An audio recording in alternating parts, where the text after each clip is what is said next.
વિશ્વ આવીને જોઈ શકે એવા સરદાર થવા માંડ્યા. પણ એના મૂળમાં શું છે? વલ્લભભાઈ આવા કેમ? એની તપાસ હજી સુધી ગુજરાતે અને ભારતે કરવાની બાકી છે. એટલે હું તમને બીજી ભાષામાં કહું તો સરદાર બિફોર ગાંધી એ શોધવાના હજી આપણે બાકી છે. આપણે ખાલી 4 પ્રસંગોથી બહુ જાણીતા 3-4 પ્રસંગો છે કે બગલનું ગુમડું ફોડી કાઢ્યું ને પોતાની પત્નીના મૃત્યુનો તાર આવ્યો તો કેસ ચલાવ્યો ને આવા થોડાક પ્રસંગો છે. એ 4 પ્રસંગ સિવાય આપણે વિદ્યાર્થી વલ્લભભાઈને, વકીલ વલ્લભભાઈને, ગાંધીને મળ્યા એ પહેલાના વલ્લભભાઈને ઓળખતા જ નથી. અને એક અજાણ્યો બહુ મોટો એવો ખૂણો છે જે કાળા ડિબાંગ વાદળોથી ઘેરાયેલો છે. એના વિશેનું સંશોધન બહુ જ ઓછું થયું છે. તમને જાણીને નવાઈ લાગશે કે સરદારની પત્નીનો આખા જગતમાં એક પણ ફોટો નથી. આખા જગતમાં સરદારના બાપનો આખા જગતમાં એક પણ ફોટો નથી. સરદારે જે આંગણામાં બેસીને ચોરીમાં ફેરા ફર્યા ગાના ગામમાં અને લગ્ન કર્યું એ ઘરનો એક પણ ફોટો નથી. એ ઘરના વારસો છે. અમે કંઈક તમારા ઘરનો, એટલે અત્યારે તૂટીને નવું બની ગયું છે, પણ જૂના ઘરનો ફોટો તો કે નથી. સરદારના ભાઈઓનો એકમાત્ર ફોટો મળે છે, પણ સરદારની બહેનનો એક પણ ફોટો નથી. સરદાર કરમસદમાં ભણ્યા, સરદાર વડોદરામાં ભણ્યા, સરદાર પેટલામાં ભણ્યા, એ સ્કૂલોમાં પણ સરદારનો એક પણ પુરાવો નથી. વાતો જાણી હતી કે અહીં ભણતા હતા, એટલે ભણતા હતા, પુરાવો. અરે તમને ખબર છે સરદારની જન્મ તારીખ જ નથી આપણી જોડે. અત્યારે જે ઉજવીએ છીએ તો 1 નંબરનું ગપ્પું છે. 31 ઓક્ટોબર સરદારની જન્મ તારીખ નથી એવું બીજું કોઈ કહે કે ન કહે, પણ સરદારે પોતે કહ્યું છે. અને એકવાર નહીં, અનેક વાર કહ્યું છે, ભાષણોમાં, પત્રોમાં. અને કેવું સરસ વાક્ય છે એ માટેનું, એ હું વાંચ્યું કે પોતાની જન્મ તારીખ માટે સરદારે કહ્યું કે મારી માના પેટે 5 પથરા પડેલા, એમાંથી આ પથરો માને યોગ્ય નહીં લાગ્યો હોય એટલે કોઈએ તારીખ કે મહિનો નોંધવાની દરકાર કરી નથી. પટેલની ભાષા. તો મને એમ થાય કે જે શહેરમાંથી આવડો મોટો સપૂત ઊભો થયો એ શહેર સાથે એનો શું નાતો છે એનો વિચાર આપણને કેમ નથી આવતો? હું કેટલાય વખતથી ઉષાબેન મનમાં કરતો કે આળા ઘડિયાળીઓ નકામા છે, આમ કરે છે, તેમ કરે છે, પણ હું એવો અબૂધ માણસ કે ભૂલી ગયો કે ગામમાં એક અનુપ દેસાઈ પણ છે કે ઊભો થશે અને કહેશે કે ઉભા રહો, આ વાત કરો. સમજુ માણસ અને હોય જ નહીં. આમ તો સમૃદ્ધિના માણસ છે, પણ લક્ષ્મી તોય તરંગ ભંગ ચપલા, ચંચળ હોય. એવી લક્ષ્મીને જો તમારે સમજુ જોઈ હોય કે ડાહી જોઈ હોય તો નડિયાદમાં આવો. એ આશય છે. તો એની જન્મ તારીખથી આખો મસલો શરૂ થાય છે, એટલે કે એના જન્મથી જ આખો પ્રોબ્લેમ ચાલુ થાય છે. દેસાઈ વગામાં જીજાભાઈ આબાભાઈ દેસાઈના ઘરમાં જીજાભાઈ ગુજરી ગયા અને ડુંગરભાઈ એમના મોટા પુત્ર હયાત હતા. અને ત્યારે લાડવા મોસાળમાં આવ્યા. લાડવાનું ઝવેરભાઈ સાથે, સરદારના બાપ સાથે આ બીજું લગ્ન હતું. પહેલું લગ્ન સુણાવના એક બેન સાથે હતું. ત્યાંથી વિદુર થયા એટલે ઝવેરભાઈ આ બીજા લગ્ન માટે નડિયાદ આવ્યા. તમને જાણીને નવાઈ લાગશે, ઝવેરભાઈએ આ કહેલું છે, ઝવેરભાઈએ વલ્લભભાઈને કહેલું છે, વલ્લભભાઈએ છગનલાલ જોશી નામના પોતાના એક મિત્રને નાસિક જેલમાંથી 1937ના પત્રમાં લખેલું છે કે મારા બાપે મને એમ કહેલું કે એટલે બીજું લગ્ન હું કરવા ગયો તો આખા કરમસદવાળા એમ કહેલું કે આ તો મોઢું કાળું કરવા જાય છે, નડિયાદમાં હું કામ જાય છે? તો કે હું એકલો જ ગયો. તો વરરાજા એકલો આવ્યો હોય પરણવા, એવો જેનો બાપ હોય એનો છોકરો કેવો હોય? તો લાડવા દેસાઈ વગામાં આપણે જે રૂમ જોઈએ છીએ, જેને હજારો લોકોએ જોઈને ઘસી નાખ્યો છે, એ રૂમમાં વલ્લભભાઈ જન્મ્યા પછી 4.5 મહિના રહ્યા છે. એ પછી વલ્લભભાઈ ત્યાં કદી રહ્યા નથી. નડિયાદમાં કુલ 8 વર્ષ રહ્યા છે, પણ એ ઘરમાં 4.5 વર્ષ રહ્યા, 4.5 મહિના જ રહ્યા છે. એવું હતું કે બહુ બાળકો હોય ને, અને ઝવેરભાઈની સ્થિતિ પણ બહુ સારી નહીં, ઝવેરભાઈની પ્રકૃતિ પણ કમાવાની નહીં. એ તો સ્વામિનારાયણ ભગત હતા, આખો દિવસ કરમસદના સ્વામિનારાયણ મંદિરમાં જ રહેતા હતા. રાત્રે સુવા જ ઘેર જાય, જમતા પણ મંદિરમાં ઝવેરભાઈ. એટલે મોટાભાઈ વિઠ્ઠલભાઈને ભણાવવાના હતા તો એમને મોસાળ નડિયાદ મોકલી દીધા, એટલે વલ્લભભાઈને મોકલાય નહીં, એમને ખેતીમાં લઈ ગયા. એ વલ્લભભાઈ ફરિયાદ કરી કે બાપા તો બહુ કંટાળો આવે છે હળ હાંકવાનો. તો જો, અને ઝવેરભાઈની એક વાત એવી પણ છે કે એ 1857ના વિપ્લવમાં 4.5 વર્ષ કરમસદ છોડી અને વિપ્લવના સૈનિક તરીકે જોડાયા હતા. અંગ્રેજોને હાથે પકડાયા હતા, ઇન્દોરની જેલમાં હતા. પણ ત્યાંના રાજા હોલકર એક વખત ચેસ રમતા હતા, ચેસમાં બે ગડબડ થઈને એમને નહોતું આવડતું. ઝવેરભાઈએ ઉપર બેઠા બેઠા કહ્યું કે પેલી કુકરી આમ કરો, અને ચેસમાં જીતાડે એટલે એમને છોડી દીધા. હવા બાપનો છોકરો કેવો હોય, રાજભા કહેતા કરમસદ, રાજભાના નામે હતા. તો એ ઝવેરભાઈએ વલ્લભભાઈને કહ્યું કે તને હળાંકતા કંટાળો આવતો હોય પાડા બોલ. પાછું આ છોકરાઓને કેવું પડશે પાડાને બોલાય એવું. પાડાને તો હંકાય ને. તો ચિંતા છે કે એને પાડો શબ્દ ખબર હોય તોય ઘણું છે. ઝેનસી તો પતી ગઈ ને હવે. હા, હજી તો ઝેનસી બોલતા અમને આવડી કરા તો પતી ગઈ, નવી આવી ગઈ. નવું શીખી સુતા તો ત્રીજું કંઈક આવશે. હવે બહુ ગેપ છે. તો એ જે રીધમના આંકડા બોલવાના હતા,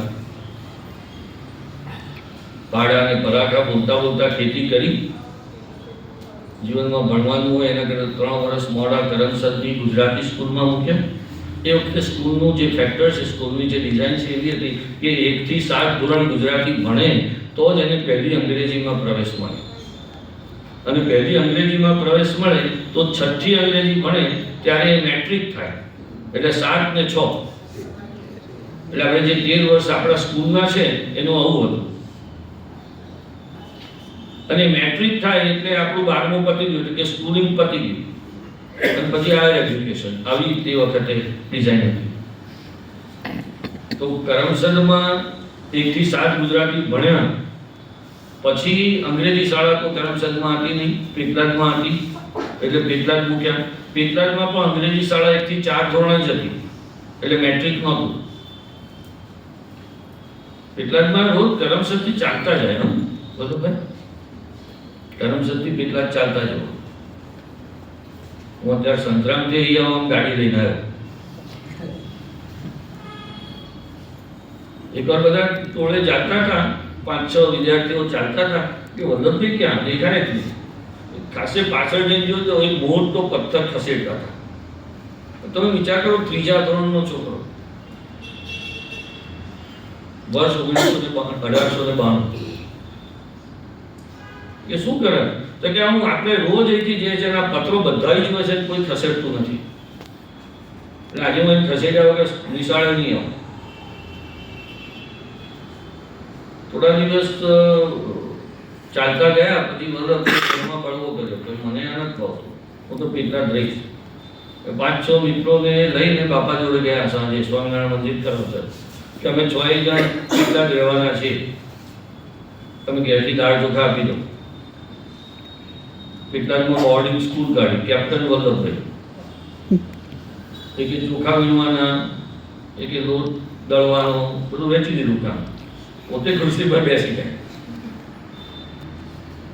બધું કામ પતી ગયું. ઝવેરભાઈ એક વખત આ જો બહુ સિગ્નિફિકન્ટ ઘટના છે, હું અને બહુ મહત્વની ઘટના ગણું છું. જો ગુજરાતના ભારતના વલ્લભભાઈના ઇતિહાસમાં લખાય આ ઘટના, તો આના પર પુસ્તકો લખાય.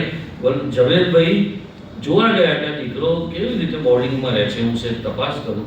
જોવા ગયા, આપણને જાણીને નવાઈ લાગશે. સ્ટેચ્યુ ઓફ યુનિટીના એકતાના આ સમયમાં આપણને જાણીને નવાઈ લાગશે કે વલ્લભભાઈએ બોર્ડિંગના 3જા ધોરણના વર્ષમાં એ ભણતા હતા ત્યારે બોર્ડિંગના એ ઘર ઉપર મોટેથી લાલ અક્ષરે લખાવડાવ્યું હતું, એકતા મોટું બળ છે. હવે એ વર્ષોમાં જો એકતા એટલે શું, યુનિટી એટલે શું એવું સમજ્યો હોય છે એ રજવાડાઓને આમ ચપટી ભેગું કરી દે, એમાં શું નવાઈ?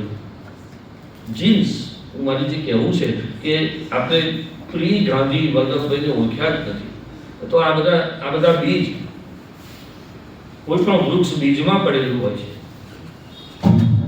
આ ગર્ભ આપણે જાણતા જ નથી. અંગ્રેજીમાં આને પ્રેગ્નન્ટ મોમેન્ટ કહેવાય, અર્થ ગર્ભક્ષણ, જે વલ્લભભાઈને ઘડે છે એ આપણે હજી શોધવાની બાકી છે. આવા બહુ જ બધી ઘટનાઓ છે. એકતા મોટું બળ છે એવું 1892-93માં અંગ્રેજી 3જી-માં ભણતો છોકરો કેવી રીતે લખી શકે? અને જો એ લખી શકે તો એ શું કરી શકે? ત્યાંથી 1 થી 4 ધોરણ ભણી લીધું એટલે 5મી અંગ્રેજીથી નડિયાદ મોગલકોટમાં આવેલી ગવર્મેન્ટ હાઈસ્કૂલમાં ભણવા શરૂ થયું. અંગ્રેજી થોડું કાચું હતું અને એમને પહેલેથી અંગ્રેજી માટે બહુ મોહ હતો. તમે જાણીને નવાઈ લાગશે, વલ્લભભાઈને અંગ્રેજી માટે નહીં, અંગ્રેજો માટે બહુ મોહ હતો. એ અંગ્રેજોના બહુ આશિક હતા. એ અંગ્રેજી રહેણી કરણી જ ઈચ્છતા હતા. એ ઇંગ્લેન્ડ જઈને એમણે લખ્યું છે કે જે પ્રજા 200 વર્ષથી અમારી ઉપર આટલી સરસ રીતે રાજ કરી શકે છે ને, એ પ્રજાના રાજાને જોવા મારે એકવાર ઇંગ્લેન્ડ જવું છે. આવું એમણે સ્કૂલમાં કહ્યું. પોતાના સાકરલાલ અમૃતલાલ દવે નામના મિત્ર, સાકરલાલ અમૃતલાલ દવે પાછળથી ગુજરાતના બહુ મોટા કેળવણીકાર બન્યા. અમદાવાદની 2 બહુ મોટી દિવાન બલ્લુભાઈ વગેરે શાળાઓ બનાવી એમણે, અને એમણે પોતાની આત્મકથામાં નોંધ્યું છે. એ નડિયાદ પાડાપોળના એમણે પોતાની આત્મકથામાં નોંધ્યું છે કે વલ્લભભાઈ અમને સ્કૂલમાં હતા ને ત્યારે અમને કહેતા હતા કે હું એકવાર તો ઇંગ્લેન્ડ જઈશ, મારે આ પ્રજાનું જે રાજા છે એને જોવા જવું છે. જો આ બીજું જીન્સ, આ બીજું બીજ કેવી મહત્વાકાંક્ષી છે, અને આકાશી નહીં, આભાસી નહીં, સાચી. તો નડિયાદ સ્કૂલમાં ભણવા આવ્યા. અંગ્રેજી કાચું હતું, થોડો વખત ભણ્યા. એમને થયું કે વડોદરાની જે અંગ્રેજી હાઈસ્કૂલ છે ને, કમાટી બાગ, કાલાઘોડા કહેવાય ને,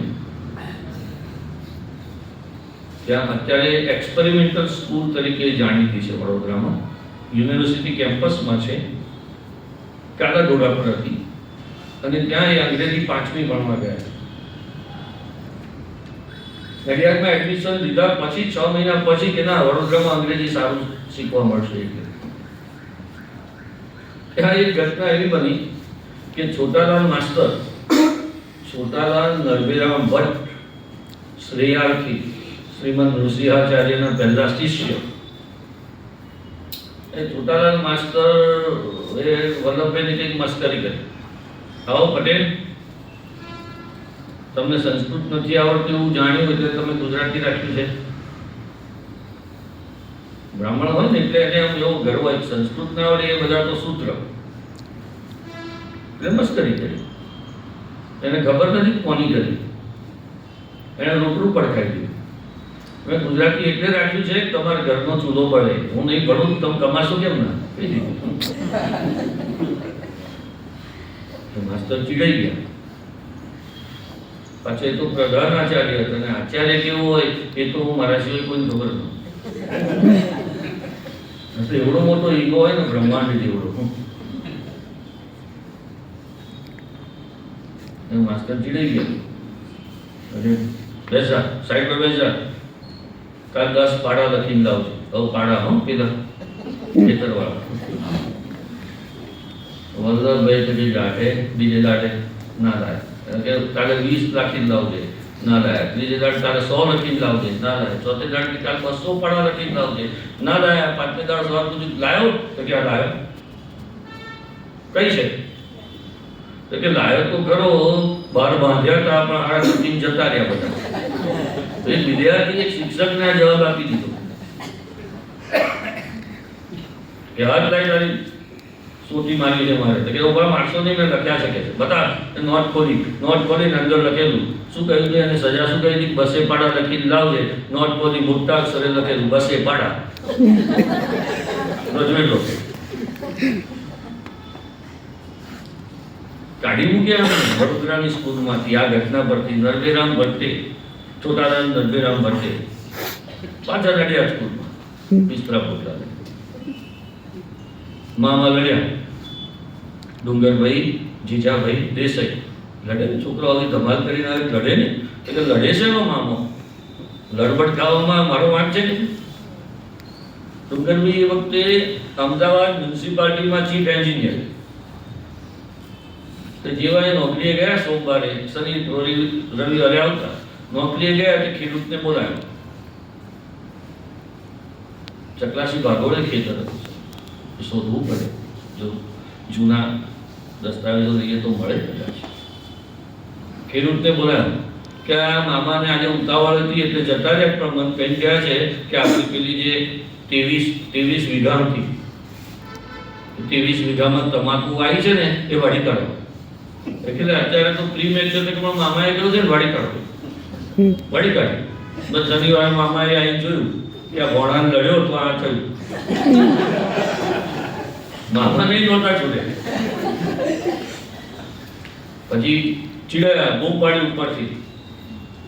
બોલાય વચલ્યા, શું વચલ્યા એમ કહેતા હતા વલ્લભભાઈ મામા. વચેટિયા ને વચલ્યા, અહીંયા વચલો મળે જ નહીં. વચલો ક્યાં? તો કે મોગલકોટમાં આપણે જે પેલી કયું મંદિર છે, મોગલકોટમાં મંદિર, હા નહીં, હા સત્સંગ મંડળ ને, પણ પેલું મંદિર છે સ્કૂલની સામે. ના, સ્કૂલની સામે જ છે. હા, એ ધર્મશાળા હતી, એની ઉપર નીચે મંદિર, ઉપર ધર્મશાળા. ત્યાં વલ્લભભાઈ બોર્ડિંગ કાઢીને રહ્યા 7 વિદ્યાર્થીઓ સાથે. એમાં પેલા અમૃતલાલ સાકરલાલ દવે પણ હતા. મામાજી ત્યાં નથી રહ્યા. 2 દિવસ રહ્યા અને જેવા મામા ગયા અમદાવાદ એટલે તમાકુ વડાઈને મામો લડે છે ને આપણે બસ. એટલે પાછી મેટ્રિકમાં ત્યાં ભણ્યા. એમાં એવું થયું કે 4.5 મહિના સુધી દીવા બંધ રહ્યા. દીવા એટલે સ્ટ્રીટ લાઇટ. અને સ્ટ્રીટ લાઇટ એટલે આવી નહીં, રાત્રે માણસ નીકળે અને થાંભલે ફાનસ લટકાવે. તો નડિયાદ મ્યુનિસિપાલિટી ત્યારે કંગાળ હતી. હવે ત્યારે એટલું પરણે બોલું છું,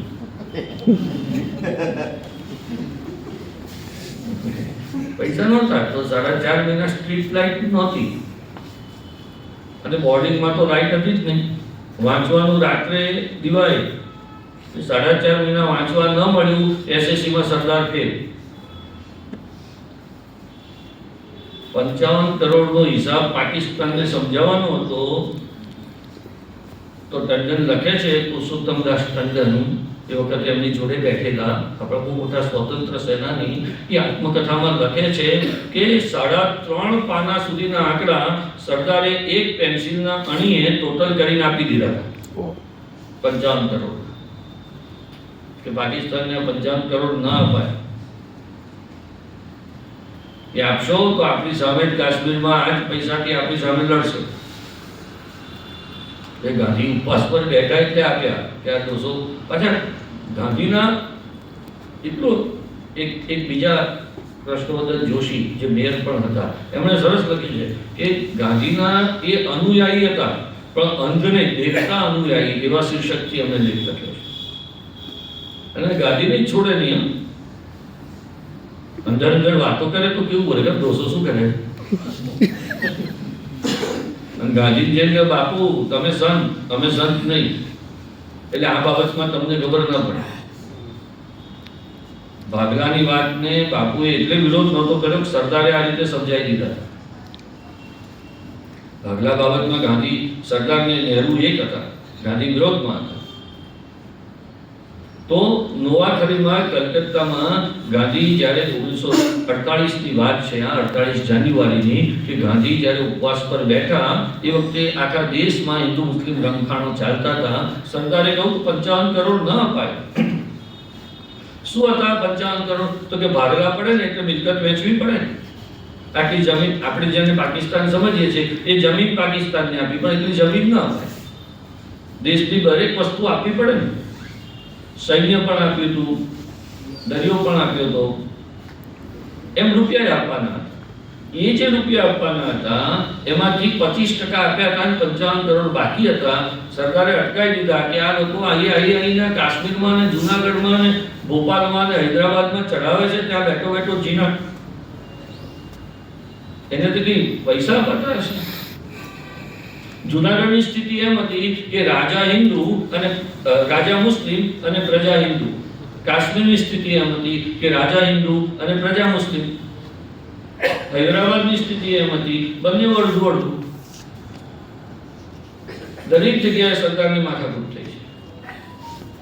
મને નવાઈ લાગશે, જૂનાગઢમાં જ્યારે રાજાએ એમ કહ્યું કે મારે પાકિસ્તાન જોડે જોડાવું છે અને પાકિસ્તાન જોડે સંધિમાં એને સહી કરી દીધી અને અંગ્રેજ વાઇસરોયની આગળ, માઉન્ટબેટનની આગળ તો એવી શરત થઈ કે દરેક રાજ્યને સ્વતંત્રતા આપવામાં આવશે અને જેને જ્યાં જોડાવવું હોય ત્યાં જોડાશે અને એમાં બેમાંથી એકેય દેશ દખલ કરશે નહીં. એટલે જૂનાગઢ એમ કે મારે પાકિસ્તાન જોડાવવું છે તો દખલ કરવાની તો સત્તા નહોતી. અને જાણીને નવાઈ લાગશે દોસ્તો કે રાતોરાત દિલ્હીમાં બિરલા હાઉસમાં 40 દરજીઓ બેસાડ્યા, કાઠિયાવાડી ફાળિયા સીવડાયા 450 ફાળિયા સીવડાવી સૈનિકોને પહેરાવી દીધા. તો જાઓ જૂનાગઢ. અને જૂનાગઢની પ્રજાએ બળવો કર્યો તો અમે કઈ નથી કર્યું, આવું કઈ રાજાને તકેલી આ સરદાર. તો એટલા બધા ગણિતના પાટકા માણસ 10મામાં ગણિતમાં ફેલ થયા હતા, મેટ્રિકમાં નડિયાદમાં. ભરૂચા કરીને એમના BM ભરૂચા કરીને હેડમાસ્ટર. એક દિવસ એમને શું સૂચ્યું આ મુગલકોટની શાળામાં કે આ ભરૂચાને સીધો કરવો પડે, કારણ કે ભરૂચા બહુ જબરો હતો. અને ઘણી વાર મને થાય કે આ સમય બદલાયો છે, પહેલા સારું હતું ને અત્યારે ખરાબ છે. આવી બધી વાતો છે તો હું સાંભળો તો માણસ જ છે, દરેક યુગમાં એક સરખો જ છે. ત્યારે પણ માસ્તરો નકામા હતા, ખોટું કામ કરતા હતા. ત્યારે પણ ઉપર અંદર અને પોતાની દુકાન કાઢી સ્ટેશનરી વેચતા હતા ભરૂચા. એને સીધો કરવો પડે, હડતાલ પડે. હાથમાં સોટી મારી તો હડતાલ પડાય. કોઈએ કહ્યું કે આ મ્યુનિસિપાલિટીની ચૂંટણીમાં મારા વગર તો કોઈ જીતી જ ના શકે. તો મહાનંદ માસ્તરને એક વિદ્યાર્થી પોતાના ટીચરને એમ કે તમે ચૂંટણીમાં ઉભા રહો, હું તમને જીતાડીશ. અને ટીચરનો ગુરુ વિદ્યાર્થી થાય અને મહાનંદ માસ્તરને નડિયાદ મ્યુનિસિપાલિટીમાં ઉભા રાખ્યા અને જીતાડ્યા. અને પેલા ભાઈને કહ્યું કે મૂછ મુડાવો. એમણે કહ્યું કોઈ જો હું હરી જાઉં તો મૂછ મુડાવીશ. તો સરઘસ લઈને ગયા હતા વાળંદને લઈને, ચલો મૂછ મુડાવો. આ નડિયાદ સ્કૂલના વલ્લભભાઈ, આ વડોદરાના વલ્લભભાઈ, આ પેટલાદના વલ્લભભાઈ, આ ગાંધી પહેલાના વલ્લભભાઈ. આ બીજ જે વૃક્ષ આજે આપણે 182 મીટરનું જોઈએ છે તે 1898માં વલ્લભભાઈ મેટ્રિક પાસ થયા. પછી એ વખતે વિઠ્ઠલભાઈ એમના મોટા ભાઈ ઇંગ્લેન્ડથી બેરિસ્ટર થઈ, ઇંગ્લેન્ડથી નહીં, અમદાવાદમાં વકીલાતનું ભણી અને આવી ગયેલા અને ગોધરામાં વકીલાત કરતા હતા. એટલે વિઠ્ઠલભાઈ કહ્યું કે ગોધરામાં આવી જાઓ. વલ્લભભાઈનો એક બીજી આડી વાત બહુ સરસ છે, એટલે મને પાછળથી યાદ આવી. પેલું ગુમડા ફોડવાવાળો પ્રસંગ પણ બહુ સરસ. નડિયાદ સ્કૂલમાં ગુમડું પડ્યું હતું ને? ના, નડિયાદમાં નહીં, બાકરોલની દેસાઈની હવેલીમાં પડ્યું, ચોથા માળે નાનકડા રૂમમાં. નડિયાદ બાપુજી દેસાઈની ખટકીમાં રહેતા શામળભાઈ દેસાઈ એમના ખાસ મિત્ર, એમની જોડે ભણતા. અને એ જ્યારે મેટ્રિક પાસ થઈ ગયા પછી સાંભળભાઈએ અને વલ્લભભાઈએ નક્કી કર્યું કે આપણે તો પ્લીડરની પરીક્ષા આપી છે. પ્લીડરની એટલે LLB એટલે કે વકીલાત. તો પેલી બોર્ડિંગ સ્કૂલમાં તો રહેવાય એવું નથી, એટલે બાપુજી દેસાઈની ખડકીમાં આવેલા આશાભાઈ દેસાઈના ઘરમાં વલ્લભભાઈ ગયા અને 9 મહિના રહ્યા. પણ ત્યાં આજુબાજુ અવાજો એટલા થાય ને વાંચવાનું ધ્યાન રહે નહીં, પૈસા નહીં જોડે, એટલે મોટા મોટા વકીલોને ત્યાંથી ચોથા લઈ આવવાના, રાત્રે વાંચવાનું, સવાર પાછા આપી આવવાના. હવે રાત્રે બધા નવીરાઓ અવાજો કરે ને ભણે નહીં. કે મારા એક કાશીબા ત્યાં કરમચંદ કાશીબા દેસાઈની હવેલી વાળા એ મણિબા સોરી નામ ભૂલી ગયું, દાદુભાઈ દેસાઈના ગ્રાન્ટ મધર, તો કે ત્યાં રહેવા જઈએ. તો ત્યાં આ કાક બિલાડી થઈ પગલનું ઘૂમડું, એટલે માધારાત આવ્યા. એ વખતે એવું હતું કે આનંદ આવે અને નસ્તર મૂકે અને પડવું કાઢી નાખે, સર્જન બર્જન તો મળે નહીં. માધારાતે સળિયો તપાયો ને હાથમાં પકડે પછી હાથ ધ્રુજ્યો કે આવું મોટું ઘૂમડું છે ને આના બગલમાં હું કેમનો લગાવું. વલ્લભભાઈ એની કોપરેટ કરી લાઈટ પોતે હાથમાં એ સળિયો પકડી લીધો અને જાતે ફોડી નાખ્યો. એના એકમાત્ર સાક્ષી આ સામળભાઈ દેસાઈ એ જોડે હતા, માધારાત હતા. માધારાત તો બ્રાહ્મણ એટલે વાણંદ, એટલે એને તો કંઈ બહુ કશું લખ્યું ના હોય, પણ સામળભાઈ આ કિસ્સો લખેલો. સામળભાઈ નડિયાદના એડવોકેટ, મોટા એડવોકેટ, પણ પાછળથી હરિદ્વારના ગુરુ ગંગેશ્વરાનંદજીના સંપર્કમાં આવ્યા અને યોગ માર્ગમાં વળ્યા. અને પછી ઈશા પટેલ સાહેબની જે સોસાયટી છે ને આમ્રકુંજ, એ પહેલા એક અનિલ બંગલો છે, અત્યારે પણ છે અનિલ બંગલો. એ અનિલ બંગલામાં એક ભોંયરું છે, અત્યારે પણ છે ભોંયરું. અને એ ભોંયરામાં સામળભાઈ દેસાઈ એ ભોંયરામાં 8 વર્ષ રહ્યા. એમણે ઉપાસના કરી યોગ સાધનાની, અને એમણે બહુ જ બધું પદો અને સાહિત્ય લખ્યું. અને એમાં એમણે વલ્લભભાઈનો આ ઘૂમડાનો પ્રસંગ લખ્યો છે. એ સાહિત્ય દિલ્હી આર્કાઇવ્સમાં આજે છે. આપણે હજી એ વાંચવાનું, છપાવવાનું, એડિટ કરવાનું બાકી છે, બહુ કામ બાકી છે. 5-6 જીવન તો જોઈશે. સામળભાઈના પિતાજી આશાભાઈ સામળભાઈ, હું ક્યાંનું નામ ખોટું બોલું છું. આશાભાઈ એ મિત્ર હતા, એમણે અહીંયા યોગ સાધના કરી હતી. એ કરમસદમાં જોયા હતા. એ સામળભાઈના પિતાજી સામળભાઈ નાની ઉંમરે ગુજરી ગયા, અને આ 2 છોકરા એકલા પડ્યા, એટલે એ ત્યાં ગયા હતા કરમસદ. કરમસદ જવાનું કારણ પણ આ જ હતું કે એમના પિતાજી ગુજરી ગયા, એટલે ત્યાં જવું પડ્યું. નામ કન્ફર્મ કર્યું.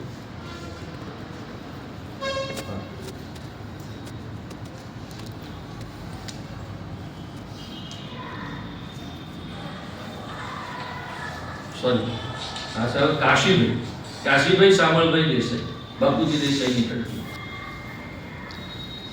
અરે સામળભાઈ ગુજરી ગયા એટલે ત્યાં ગયા. હવે બાટપુરની હવેલીમાં પણ કંઈ ન ફાયું એટલે પાછા આવ્યા, અને ફરી પાછી બાપુજી દેસાઈની ખડકીમાં કાશીભાઈને ઘેર રહેવા લાગ્યા. અને એ કાશીભાઈના એક ખાસ મિત્ર હતા ડુંગરભાઈ મોરજીભાઈ પટેલ, કાકરખાડા. એ આ 2 છોકરાઓનું ધ્યાન રાખતા. હવે અચાનક થયું એવું કે ડુંગરભાઈના પત્ની ગુજરી ગયા અને એમનો 6 મહિનાનો છોકરો. તમને જાણીને નવાઈ લાગશે, વલ્લભભાઈએ 6 મહિનાના છોકરાને 9 મહિના સુધી પોતાની જોડે રાખીને ઉછેર્યો. 9મા મહિને ડુંગરભાઈએ બીજું લગ્ન કર્યું. ત્યાં સુધી એ છોકરાને બાળો ત્યાં જોવાનું, એને સુવાડવાનું, પોતાની જોડે રાખ્યું. એનું નામ રામભાઈ, અને રામભાઈ પછી વડોદરાના ચીફ મેજિસ્ટ્રેટ બન્યા હતા. અને એમણે પોતાની રિટાયર્ડ થયા ત્યારે પાર્ટી આપી, ત્યારે રામભાઈએ કહ્યું કે મારો ઉછેર તો વલ્લભભાઈએ કર્યો. આ શોધવાનું હજી આપણે બાકી છે. રામભાઈના વંશજો અમેરિકામાં રહે છે. એમને આ જ્યારે ખબર પડી તો તાત્કાલિક આવ્યા. બાપુજી કાકરખાડીનું જે ઘર છે બારીની અંદર, એ મકાન એમણે વેચી દીધેલું. એ વેચી દીધેલા મકાનમાં હજી પણ રામભાઈનો ફોટો હતો. તો એ લઈ આવે.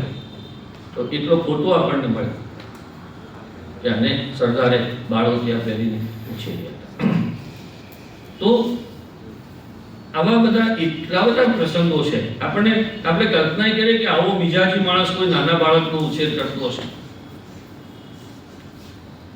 એ જ્યારે નાસિક જેલમાં હતા ત્યારે ગાંધીજીને રોજ પોતે ચા બનાવી આપતા અને ખાવાનું પણ બનાવી આપતા વલ્લભભાઈ. એ આ નડિયાદ પીપલાદની ટ્રેનિંગને કારણે, પેલી બોર્ડિંગ સ્કૂલને કારણે. અને એક પણ ફરિયાદ નહીં. જેલમાં પેલો સુકાયેલો રોટલો આવે, કડક સુકાયેલો રોટલો આવે અને રાબ આવે. એટલે વલ્લભભાઈ શું કરે, એ સુકાયેલા રોટલાને તોડી નાખે, રાબમાં નાખી દે અને રાબને ઉકાળે અને પછી આખા જેલને આપે. હવે આખા જેલ એટલે 145 જણ, અને 145 જણને રોટલો કમ રાબનું સૂપ એ રોજ પીવડાવતા. પેલો રોટલો ચવાય નહીં ને એટલે. આ વલ્લભભાઈ હતા, આ બોર્ડિંગની ટ્રેનિંગને કારણે. 1900ની સાલમાં વલ્લભભાઈ નડિયાદમાંથી પ્લીડરની પરીક્ષા પાસ થયા એટલે વકીલ બન્યા. વિઠ્ઠલભાઈ કહું કે ગોધરા આવી જા, તો કે ના, હું સ્વતંત્ર વ્યવસાય કરીશ. કોઈ કારણે વિઠ્ઠલભાઈને ગોધરાથી બોરસદ જવાનું થયું એટલે વલ્લભભાઈ નડિયાદથી ગોધરા ગયા અને 1900 અને 1901 બે વર્ષ એમણે ગોધરામાં વકીલાત કરી. અને એ વકીલાત વખતે પહેલી વખત એમના લગ્ન જીવનની શરૂઆત થઈ. ઝવેરબા પહેલી વખત એ ગોધરા ગયા. એમના લગ્ન તો 8 વર્ષ પહેલા થઈ ગયા અને ગોધરામાં એમના બંને બાળકોનો જન્મ થયો, ડાયાભાઈનો અને મણિબેન. એ 2 વર્ષ પહેલા. 1902માં વિઠ્ઠલભાઈને બોરસદમાં કઈ માથાકૂટ થઈ. ત્યાંના જજ અને કલેક્ટર અને એમના જીવન મરણનો સવાલ આવી ગયો. વલ્લભભાઈ ગોધરા છોડીને બોરસદ ગયા. બોરસદમાં વિઠ્ઠલભાઈ જોડે નહીં, જુદી રૂમ રાખીને ભાડે રહ્યા. અને જે પેલા માથાકૂટ કરતા હતા જજ, એ બધાને બરાબરના આડે હાથે લીધા અને સીધા દૂર કરી દીધા. એ પણ બહુ મોટા મોટા પ્રસંગો છે. પણ મારે જે કહેવું છે એક બીજો પ્રસંગ છે. બહુ જાણીતી વાત છે કે વલ્લભભાઈના પાસપોર્ટ ઉપર વિઠ્ઠલભાઈ ઇંગ્લેન્ડ ગયા. વિઝેડ પટેલ નામનો પાસપોર્ટ આવ્યો, ટપાલમાં આવ્યો. વિઠ્ઠલભાઈ ખોલ્યો કે હું તારો મોટો ભાઈ ને, મને પહેલા ઇંગ્લેન્ડ જવા. હવે વિઠ્ઠલભાઈ ઇંગ્લેન્ડ જાય એ કોઈને માન્ય નહોતું. એક આડી વાત છે પણ કહી દઉં કે એ જમાનામાં ઇંગ્લેન્ડ જવું એટલે અઘરાઈ જવું. દરિયો પાર કરે એટલે બધા નાક બહાર મૂકી દે. નડિયાદમાં તો પાછું એ નાક બહાર મૂકવાની પ્રથા એટલી બધી જાણીતી હતી કે સુરતના એક મહિપતરામ નીલકંઠ નામના વ્યક્તિ ઇંગ્લેન્ડ ગયા. ઇંગ્લેન્ડનો પ્રવાસ એવું એમનું પુસ્તક પણ છે. એ ઇંગ્લેન્ડ ગયા તો એને નાક બહાર મૂકવાની સભા નડિયાદમાં ભરે. અને નાગરો એટલા જબરા કે નડિયાદમાં કરીને પણ એને કાઠિયાવાડ ને કચ્છ બધેથી નાગરોને બોલાયા. આખા ગુજરાતની, સૌરાષ્ટ્રની ને કચ્છની 3 સ્ટેટ હતા, તો બધાની નડિયાદમાં સભા ભરાઈ. તો મહિપતરામ નીલકંઠને નાક બહાર મૂકો. મનસુખરામ ત્રિપાઠી અને હરિદાસ બિહારીદાસ દેસાઈ એ એના સભાના અધ્યક્ષ. રમણલાલ ચીડાયા, મહિપતરામ નીલકંઠના દીકરા રમણલાલ ચીડાયા, મારા બાપાને નાક બહાર છે ના મૂકો. એટલે એમણે ભદ્રમ ભદ્ર નવલકથા લખી. અને ભદ્રમ ભદ્રનું પાત્ર એ મનસુખરામ સૂર્યરામ ત્રિપાઠી. એટલા બધા આગ્રહી, સંસ્કૃતના ચુસ્ત આગ્રહી. તે પહેલા તો છે ને એક ટકોરો માર્યો. રમણલાલે કે પાત્ર બરાબર છે ને, એની મસ્કરી કરવા યોગ્ય છે કે નહીં. તે ટકોરો શું માર્યો? એક પોસ્ટકાર્ડ લખ્યું, પોસ્ટકાર્ડ મોકલ્યું અને પછી પોસ્ટકાર્ડમાં મનસુખરામ સૂર્યરામનું ઉર્દુ ભાષામાં ટ્રાન્સલેશન કર્યું. શું લખ્યું ખબર છે ટ્રાન્સલેશનમાં? મન સુખ રામ. એને લખ્યું દિલ ચમન અલી. સૂર્યરામ આપતા બની 11 દિવસનો ઉપવાસ કર્યા. માણસ મારા નામનું આવું યવનીકરણ. અભદ્રાને અભદ્રાને નાક બાર મૂકવાનો રિવાજ એવો અદભુત હતો ને. તો ભદ્રમ ભદ્ર નવલકથામાં એક પ્રસંગ આવ્યા. બીજી આડી વાત છે પણ બહુ રસપ્રદ છે કે ભદ્રમ ભદ્રથી વંદો મરી ગયો. વંદો મર્યો એટલે કોર્ટમાં કેસ ચાલ્યો. હવે એ વખતે નાગરોમાં છે ને આ ઢેબર બેબર અટક નડિયાદમાં ના હોય. માકડ, મચ્છર, ચાંચર, હાથી, ઘોડા, વસાવડા, વસરાજા, બધું કાઠિયાવાડમાં અને કચ્છમાં બધા. મધ્ય ગુજરાતમાં સાડી સીધી અટક હોય. મેં તને યાદ નહીં. તો કોર્ટમાં કેસ ચાલવા કોને ખબર પડે ચાલે? આ આંતરિક વાતો કોને ખબર પડે? વંદો મને મહીપતરામ નીલકંઠે તો ભદ્રમ ભદ્ર કેમ લખી છે? નડિયાદના નાગરો અને આ જે નાગ ભરી હતી એની સામે રોષ કાઢવા માટે, એમની સામે કટાક્ષ વીંધવા માટે. એટલે જો તમે શું લખે નવલકથામાં કે કોર્ટમાં કેસ ચાલ્યો અને ભદ્રમ ભદ્રને પૂછ્યું કે મરનારનું નામ શું હતું? તો ભદ્રમ ભદ્રે કહ્યું વંદો. અને પેલો વકીલ કહે છે હું અટક નથી પૂછતો. કેટલી જૂની વાત છે. મરનારના બાપનું નામ, મરનારની ઉંમર કેવી? કે બે મોટી મોટી મૂછો હતી. કે લખો પુખ્ત. કે નહીં, જવાની શબ્દ મારામાં નહીં ચાલે, પુખ્ત નહીં, મોટી ઉંમરનો લખો. કે મરનારના બાપનું નામ, હે 2 વાર પૂછ્યું, મરનારના બાપનું નામ. કે પ્રશ્નસ્ય અનૌચિતમ, આ પ્રશ્ન ઉચિત નથી. વંદાની બાપ હોય એનું નામ હોય. અને સંસ્કૃતમાં બોલ્યા પ્રશ્નસ્ય અનૌચિતમ. પેલા 2 વાર પૂછ્યું, શું કહ્યું? શું કહ્યું? પ્રશ્નસ્ય અનૌચિત, લખો પરસોત્તમ. નાગપાળ મૂકવાની ઘટના એટલી સરસ છે. વલ્લભભાઈને એમના પિતા ઝવેરભાઈને પણ આ અનુભવ થયેલો છે એમના ગામમાં. એવું લખે ને માનતા ઝવેરભાઈનું કરમસદમાં કે બહુ મોટું ઘર નહોતું, સામાન્ય ઘર, લોકો ગણતા નહોતા. વિઠ્ઠલભાઈ ઇંગ્લેન્ડથી આવ્યા અને ગામમાં પૂછ્યું, કોઈ અમને ઘર નહોતું બતાવ્યું. તમને જાણી નવાઈ લાગશે કે વલ્લભભાઈના સગા ભાઈ કાશીભાઈ, એમનું વલ્લભભાઈ પીક પર હતા 1939. એટલે તો વલ્લભભાઈ દેશના બહુ મોટા નેતા બની ગયેલા, બહુ મોટા વકીલ બની ગયેલા, અને એમનું કરમસદમાં ખૂન થયું હતું. નાની બાબતમાં વલ્લભભાઈ આખી જિંદગી અફસોસ કર્યો હતો કે હું કાશીને બચાવી ન શક્યો, કે એના ગુનેગારોને ફાંસી અપાઈ ન શકી. એક માણસનું વ્યક્તિત્વ કેવું હોય, આ ઘટનાથી તો મારા રૂવાડા ઉભા થઈ જાય. ગોવર્ધનરામને એવું નક્કી કરેલું, ગોવર્ધનરામ ત્રિપાઠીએ જીવનના 20મા વર્ષે, કે હું 3 સંકલ્પ કરેલા કે હું 40 વર્ષે નિવૃત્ત થઈ જઈશ, મુંબઈ છોડીને નડિયાદમાં રહીશ અને દેશ સેવા અને સરસ્વતી સેવામાં જીવન ગાળીશ. 40 લઈને 41 વર્ષે દીકતી વકીલાત છોડીને નડિયાદ આવી ગયા. પછી બહુ ગરીબાઈ આવી, અમુક કારણોસર ઘર ગીરવે મૂકવું પડ્યું. એમના ખાસ મિત્ર હતા ટીકે ગજ્જર મુંબઈમાં. એમણે કહ્યું, બરાબર છે ને ટાઈમ હોય, એમણે કહ્યું કે તમે આ નાટક મંડળીવાળા એક નાટક માટે છે તે લખીને આપી દો ને તો તમારે પૈસા આવે. ગોવર્ધનરામે નાટક લખ્યું, નામે ક્ષેમરાજ અને સાધ્વી. પણ એમણે પછી વિચાર કર્યો કે મેં તો નક્કી કરેલું કે 40 પછી કમાઈશ નહીં, અર્થોત્પાદન નહીં કરું. તો લખેલું નાટક 1902માં એમને મૂકી નાખ્યું.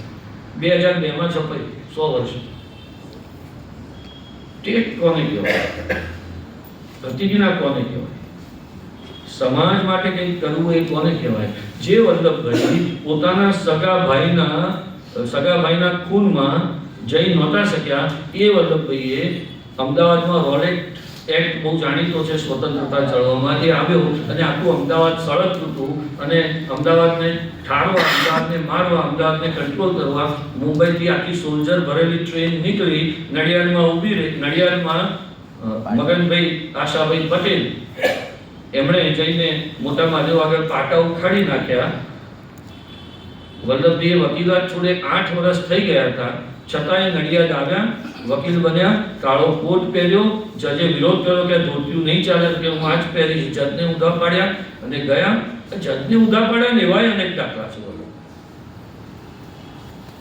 મોસદમાં એક જજે એવું નક્કી કરેલું કે કોઈ પણ કેદી આવે તો એને અરીસામાં જોઈને જુબાની આપવાની. વલ્લભભાઈ કે મારો કેદી અરીસામાં જોઈને જુબાની નહીં આપે, તો કે આપવી જ પડશે. વલ્લભભાઈ તો પહેલું લખો, સૌથી પહેલા એ લોકો કે અરીસામાં જોઈને જુબાની લેવામાં આવી છે એટલે અમે આ જુબાનીને સાચી માનતા નથી. હરી ગયા કેસ, એટલે કે વલ્લભભાઈ જીતી ગયા, સમાળો હરી ગયો. આ કારણે એક જજે કોર્ટનું કોઈ એક બારણું બંધ કરાવી દીધું. પછી અત્યારે બોરસદની કોર્ટ જોવા જેવી છે, હેરિટેજ બિલ્ડિંગ છે, તો આમ ખોલીને બધાએ આવવું પડે. તો કે જ્યાં સુધી આ જજ બારણું નહીં ખોલે ત્યાં સુધી એક પણ વકીલ અંદર નહીં જાય. તો જે રીતે નડિયાદની બોર્ડિંગમાં પેલી ધર્મશાળામાં વિદ્યાર્થીઓને બેસાડી રાખીને પાણીની વ્યવસ્થા કરી હતી, એમ વલ્લભભાઈએ બોરસદમાં વ્યવસ્થા કરીને 9 દિવસ સુધી બધા વકીલો બહાર રોડ પર બેસી રહ્યા, પણ અંદર ના ગયા. બાયણું ખુલ્લું ત્યારે જ ગયા.